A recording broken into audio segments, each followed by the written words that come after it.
From combustion data, first find moles of C and H. For carbon dioxide, we divide the mass by its molar mass to find the moles of carbon.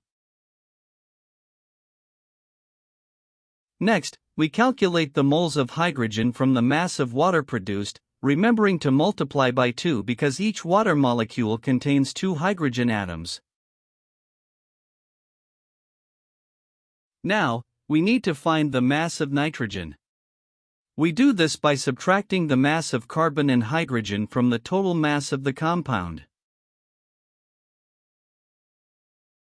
To find the simplest whole number ratio of the elements, we divide each mole value by the smallest number of moles calculated.